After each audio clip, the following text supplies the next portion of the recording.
25 سپتامبر در دو صدمه نقلیاتی در حدود جماعت عینی نویه خراسان و جماعت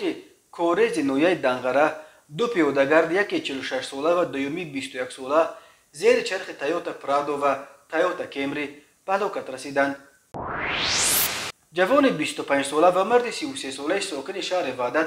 و نویه فیض‌آباد به آن گمان بر می‌شوند که از ماه مارس تا ماه سپتامبر سال 2021 از جای کارشان شرکت مرغ پروری ممتاز واقع در جماعت اسماعیلوف شهر وحدت به مبلغ 250,000 سومانی خوراک مرغان را دزدیدند.